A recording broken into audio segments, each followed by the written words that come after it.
Sonnet 86.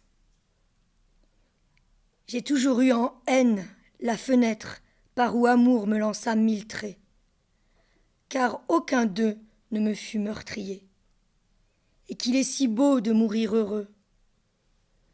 Mais devoir survivre en prison terrestre m'est la cause, hélas, de maux infinis, et pire encore, ils seront immortels, car l'âme du cœur ne se délie pas. Malheureuse, elle aurait dû bien savoir, par expérience, que le temps ne peut revenir en arrière ou s'arrêter. Je l'ai si souvent ainsi mise en garde. Va-t'en, pauvre âme. La mort prend à temps qui a déjà vécu ses plus beaux jours. Sonnet 87. Comme l'archer, à peine a-t-il lancé sa flèche dont il vit de loin la cible, c'est assurément qu'elle l'a atteinte, frappant sans faillir sa proie en plein cœur. De même, madame, vous avez su que vos yeux toucheraient ce que j'avais de plus intime, en ayant pour effet les pleurs éternels de mon cœur blessé. Je suis sûre que vous avez dit alors: pauvre amant, à quoi l'amour le conduit? Voici la mort qu'il lui a réservée. Et voyant comment la douleur me bride, mes ennemis n'ont plus ma mort pour but, mais plutôt de prolonger mon martyre. Sonnet 88. Puisque mon espoir est lent à porter ses fruits, et ma vie s'échappe en courant, j'aurais voulu le savoir bien plus tôt, pour prendre la fuite au triple galop.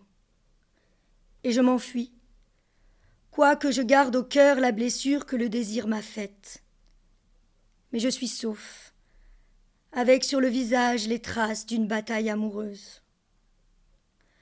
Je donne à tous ce conseil aux marcheurs: demi-tour. Et vous, que l'amour enflamme, n'attendez pas le dernier des bûchers. Je vis, mais un seul sur 1000 survit.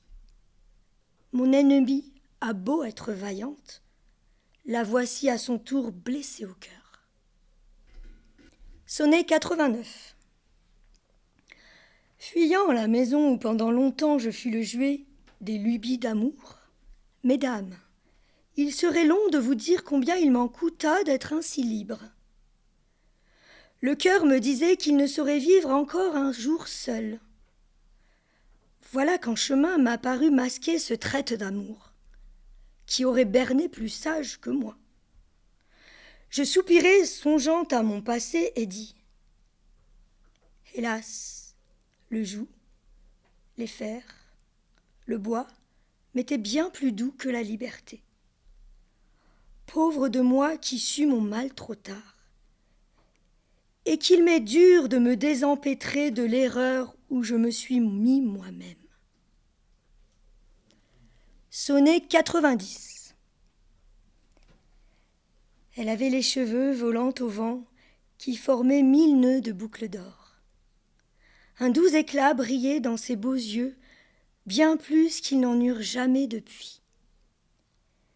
Une expression de compassion semblait passer, vraie ou fausse, sur son visage.